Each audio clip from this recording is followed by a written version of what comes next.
You're watching South Asian Newsline, and here are the top stories we are tracking for you on Thursday, the 1st of January. India's Defence Minister lauds DRDO's role in strategic autonomy. Pakistan adds its own spin to Jaishankar's handshake in Dhaka. And PTI leaders Imran Khan's sisters blocked again from meeting.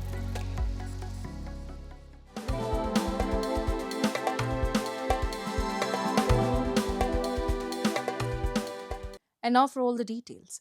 India's Defence Minister Rajnath Singh chaired a review meeting with officials of the Defence Research and Development Organisation in New Delhi on DRDO's 68th Foundation Day on Thursday. In a post on X, the Defence Minister lauded the DRDO's achievements, noting that developing indigenous technologies reinforces India's strategic autonomy. He also praised scientists, personnel and their families, praising their commitment and scientific excellence. Headquartered in the country's national capital and charged with the military's research and development, DRDO was formed in 1958. It has marked several achievements in 2025, including successfully conducting maiden flight tests of the Pinaka rockets recently at the Integrated Test Range in Odisha on Monday. The rocket was tested for its maximum range of 120 kilometers, demonstrating all in-flight maneuvers as planned. The LRGR impacted the target with textbook precision. Pakistan's top leadership has sought to project a routine diplomatic courtesy as a signal for dialogue, amplifying a brief handshake between India's Foreign Minister S. Jaishankar and Pakistan National Assembly Speaker Ayaz Sadiq in Dhaka. The exchange took place on the sidelines of the funeral of former Bangladesh Prime Minister Khaleda Zia and marked one of the few visible senior-level contacts since ties deteriorated following the Pahalgam terror attack that killed 26 tourists. Citing a statement by Pakistan's National Assembly Secretariat, local media reported claims that Jaishankar approached Sadiq, with Islamabad reiterating its call for dialogue, restraint and peace talks. India, however, has maintained that dialogue cannot coexist with terrorism. After the Pahalgam attack, New Delhi scaled down diplomatic engagement, suspended participation in the Indus Waters Treaty and restricted bilateral links. India also launched Operation Sindoor on May 7, 2025, carrying out precision strikes on terror camps in Pakistan and POJK, reiterating that any engagement must be backed by credible action against terrorism. Sisters of former Prime Minister Imran Khan and leaders of his party, Pakistan Tehreek-e-Insaf, once again staged a protest near the Adiala Jail on Wednesday after they were prevented from meeting the leader on Tuesday despite an Islamabad High Court order issued on March 24 mandating that Imran Khan be allowed meetings twice a week. Questioning the state's action, Alima Khan, Imran's sister, said that they would continue their protest and criticize the authorities for denying the family a meeting with the leader. Earlier this month, a UN Special Rapporteur warned that Imran Khan was being held in conditions that could amount to inhuman or degrading treatment and urged Pakistani authorities to adhere to international standards. Imran Khan has been imprisoned since August 2023 and is currently serving a sentence at Adiala Jail in a £190 million corruption case. The former leader also faces trials under the Anti-Terrorism Act related to May 9, 2023 protest. The PTI has frequently raised concerns about Imran's health and that of his wife.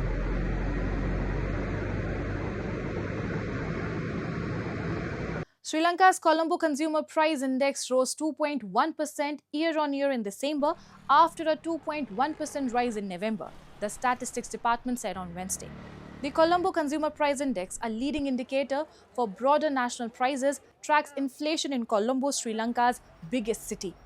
The annual inflation rate in the food category was 3% in December, mirroring 3% in November. In the non-food category, consumer prices were up 1.8% year-on-year this month versus 1.7% in November. Sri Lanka's inflation was forecast to reach 5.4% at the end of 2026 in the latest International Monetary Fund report, slightly higher than the 5% projection from the country's central bank. Inflation may edge up, analysts had earlier said, after the island nation was hit by Cyclone Ditwa at the end of November, which killed over 600 people and caused about $4.1 billion in damage, according to World Bank estimates. Helped by a $2.9 billion IMF program, Sri Lanka is recovering from a severe financial crisis triggered by a shortfall for foreign reserves that peaked in 2022. People across India welcome New Year 2026 with fireworks and celebrations, while a huge part of the population visited places of worship to seek blessings for a better and prosperous year ahead. Take a look. People across parts of India on Thursday ushered in the New Year 2026 with a display of fireworks and celebrations, dancing and feasting, while a huge populace visited places of worship to seek blessings of the divine for a new beginning. Hundreds of devotees thronged the famous Kamakhya Devi temple in Assam since early morning, to seek blessings for the well-being and happiness of their families and loved ones. Similar serpentine lines were seen in holy city of Haridwar, where harsh winter didn't deter the spirit of devotees who took a holy dip in river Ganga, and offered milk along the river banks. माँ से हम यही आशीर्वाद मांगते हैं कि हमारे भारतवर्ष के लिए हमारा सबका कल्याण करे. Meanwhile, in Mumbai, devotees sang, prayed and performed the fire ritual at the famous Siddhivinayak temple, dedicated to Lord Ganesha, the Hindu elephant god, to start the first day of the new year with divine blessings.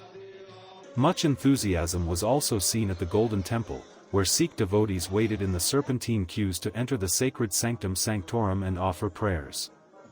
They also took a holy dip and prayed for a prosperous year ahead. ਅੱਜ ਇਹੀ ਅਰਦਾਸ ਕੀਤੀ ਆ ਕਿ ਨਵਾਂ ਸਾਲ ਜਿਹੜਾ ਚੜਿਆ ਸਾਰਿਆਂ ਲਈ ਖੁਸ਼ੀਆਂ ਲੈ ਕੇ ਆਵੇ, ਤਰੱਕੀਆਂ ਲੈ ਕੇ ਆਵੇ, ਸਰਬੱਤ ਦਾ ਹੀ ਭਲਾ ਕਰੇ. ਅਸੀਂ ਦਰਬਾਰ ਸਾਹਿਬ ਆਏ ਸੀ ਆਪਣੇ ਪਰਿਵਾਰ ਨਾਲ ਤੇ ਬਹੁਤ ਵਧੀਆ ਲੱਗਾ ਦਰਸ਼ਨ ਕਰਕੇ, ਪਾਲਕੀ ਸਾਹਿਬ ਦੇ ਵੀ ਦਰਸ਼ਨ ਹੋਇਆ. Moving on, Japan's MEKTEC is expanding its global footprint with advanced flexible printed circuits in collaboration with the N.O.K group, supporting digital devices, EVs, and next-generation medical equipment worldwide. MEKTEC has distinctive technology of flexible printed circuits, FPC.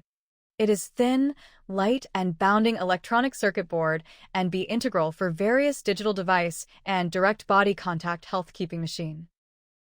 MEKTEC はですね、N.O.K グループの中で電子部品事業を担う企業になっています。生活に欠かせないデジタル機器とか製品にですね、数多く採用されていまして、このデジタル社会の発展に大きく貢献している製品だというふうに思っています。ブレイクスルーになったのがカメラの一眼レフのメイン基板に採用されたということが FPC のですね、認知度を高めたものだというふうに聞いております。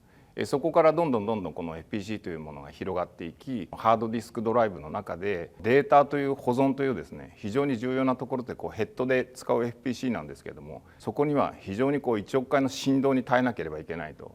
その後携帯電話が2つ折りになったタイミングがあってですね、屈曲特性というのが非常に強みを増してですね、屈曲のMEKTECというところの地位を確立できたものだというふうに考えています。自動車はですね、XEV 化に伴ってやはりバッテリーを搭載する形に変わってきています。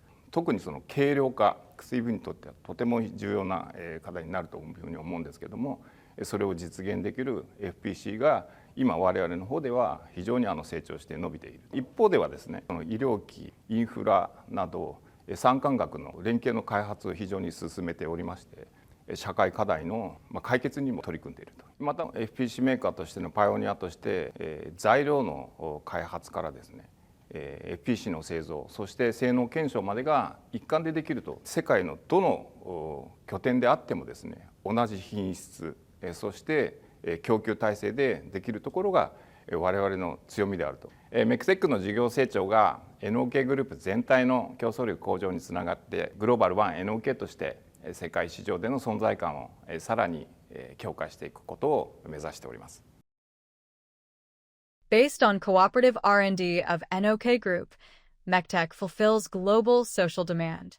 When scientific technology's progress brings new social subject, it will be solved by MEKTEC. And that's all in tonight's edition. We will see you same time tomorrow. Till then, good night and a very happy new year to you.